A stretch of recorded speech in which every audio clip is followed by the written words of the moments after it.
Good morning. It looks like it's just about 11 o'clock and I'll give everyone just a few minutes. I'm gathering my oils now and I'm going to use some grounding Sacred Mountain first while I'm gathering things and while we're waiting for some people to get online.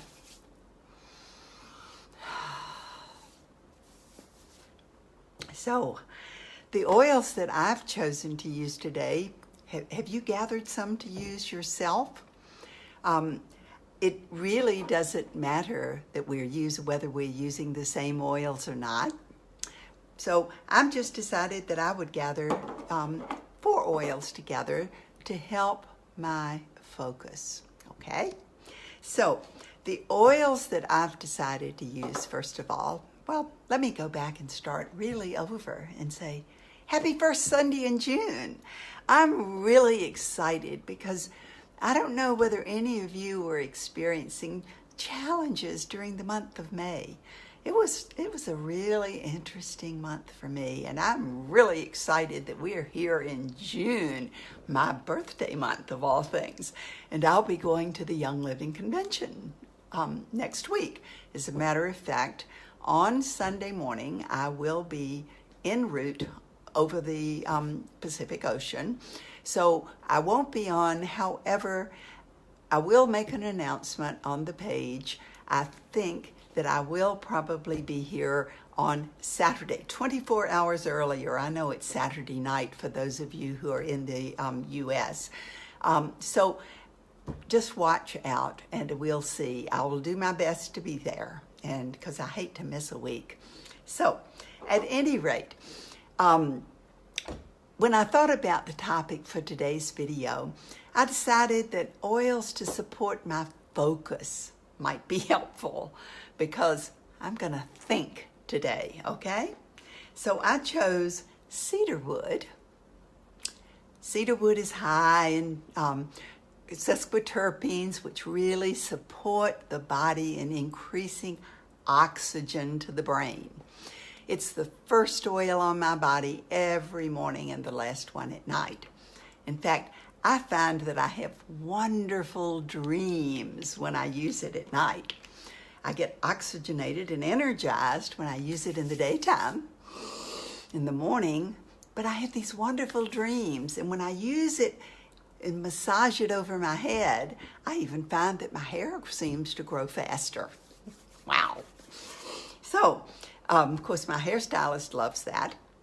So, okay. The next oil I chose is one that I kind of hesitate about sometimes. Common sense.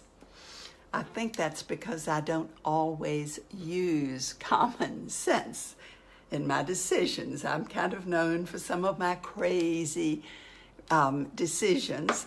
However, most of the time, those crazy decisions seem to work out really, really to have a great thing behind them. So, at any rate, maybe I'll use an extra drop of common sense today because I would like to really focus on having that common sense working in me.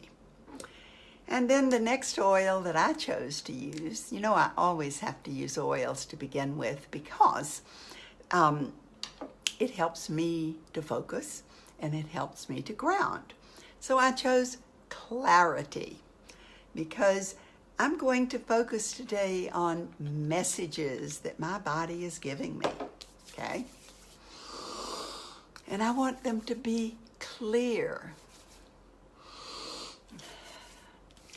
And then, if you choose to have a 4th one, and I did, of course I will never turn down an additional oil, brain power.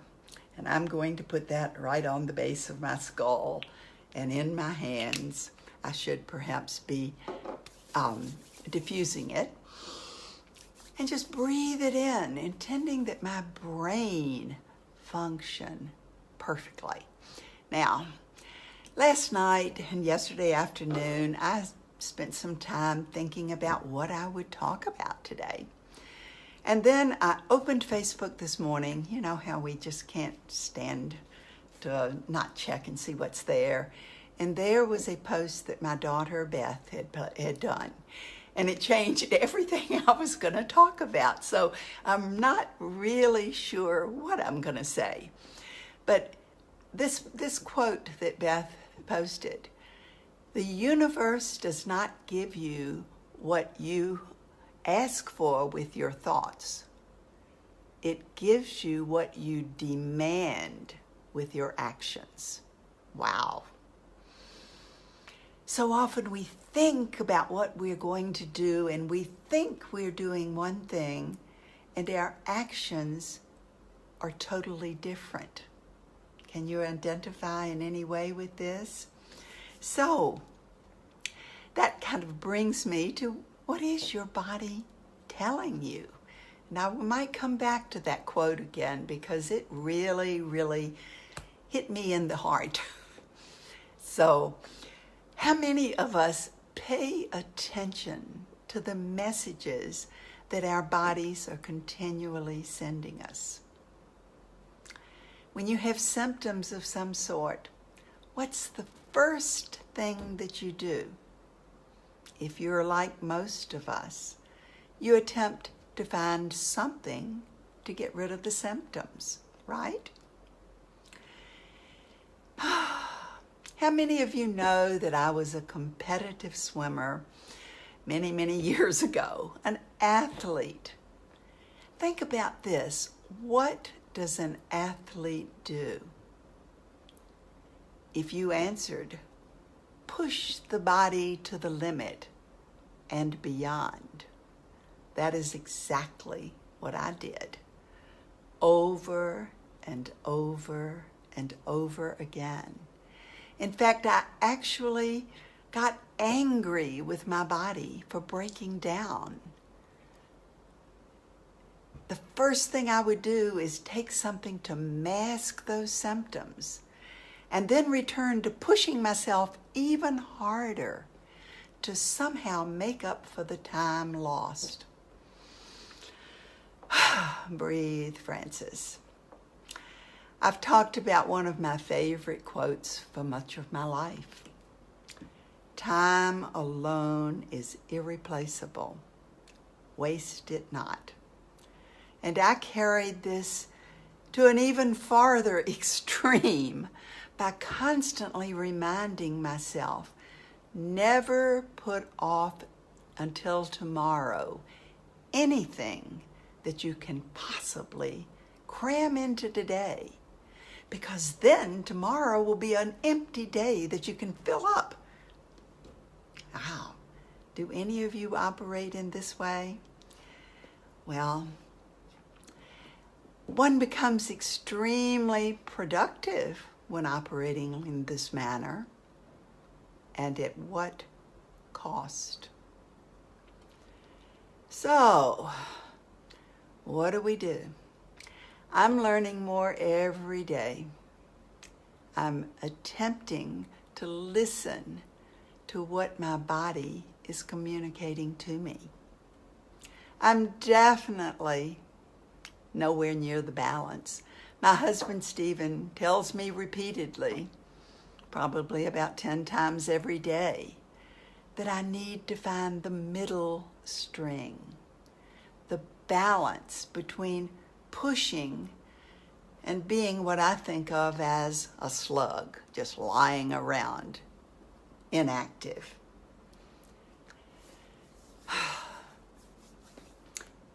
He would definitely say, I am nowhere near the balance point, that middle string. I am constantly working at it to get better at listening to what the body is saying behind the symptoms. 10 years ago, I felt that I cannot afford to drink Ningxia Red daily.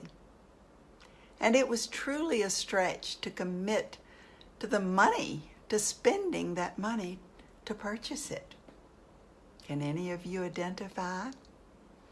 However, my body was so happy that I began giving it the nutrients it so desperately required, that my energy levels rose, and with it, my ability to generate more income. Interesting, isn't it?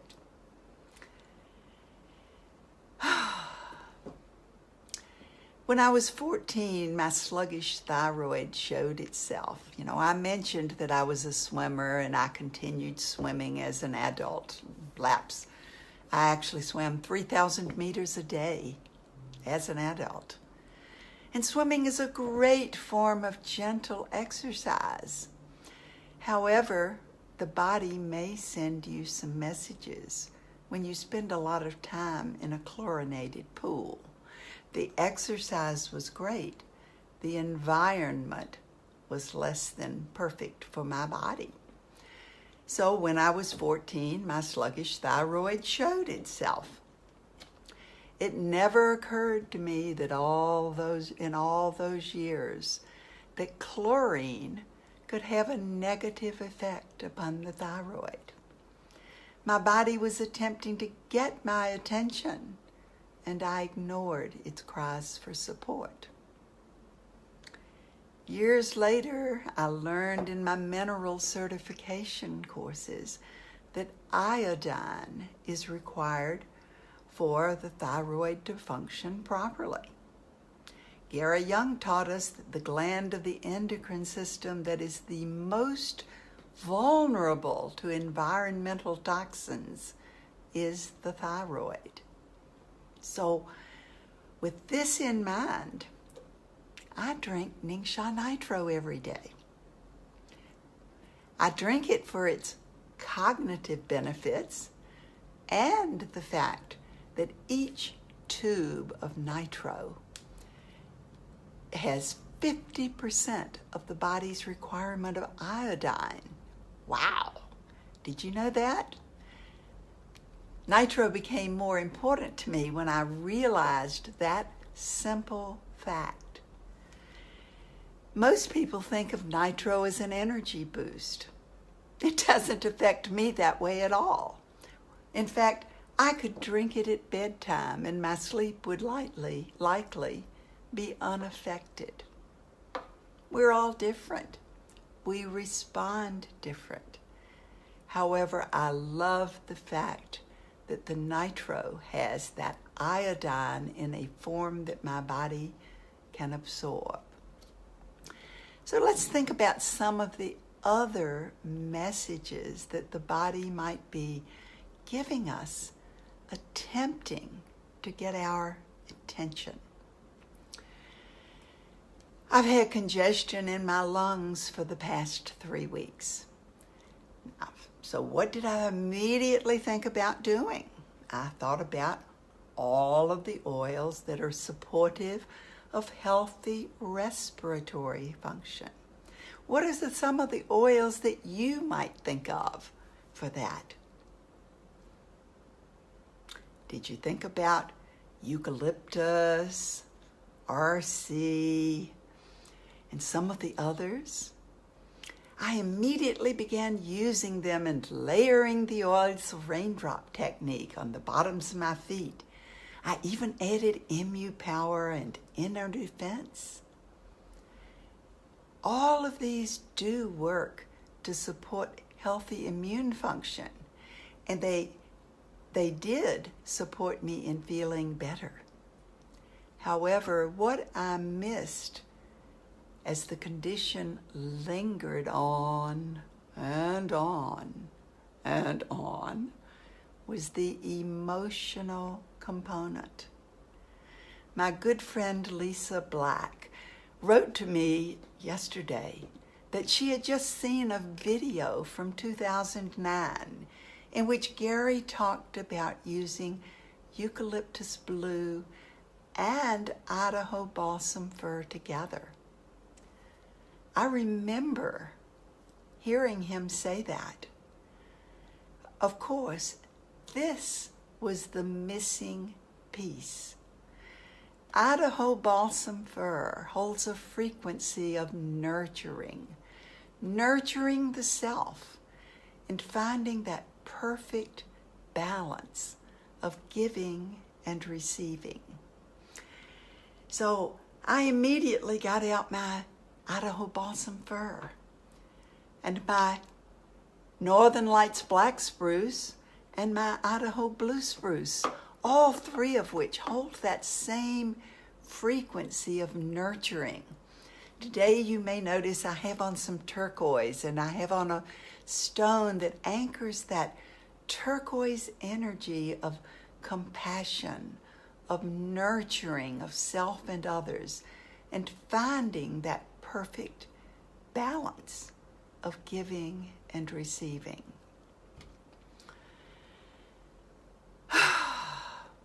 This brings me to another emotion that is often at the root of our physical symptoms. The things that block us from hearing the messages that the body is constantly sending us. We feel somehow as if we are not worthy of something. This is something that most of us will work with for quite a while. How many of you have a bottle of rose essential oil in your home? How many of you have never used rose essential oil? How many of you are saving it for the perfect occasion? How many times have you heard Gary Young say, the oils don't work unless you use them?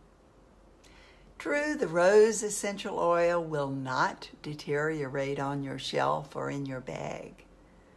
But what are you waiting for? Perhaps you don't have rose. Do you have joy? Or harmony? Or jasmine? Or sandalwood?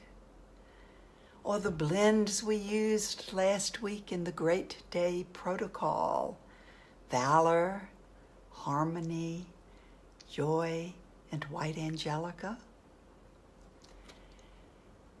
Or perhaps there is some other really special oil or blend that you have been saving.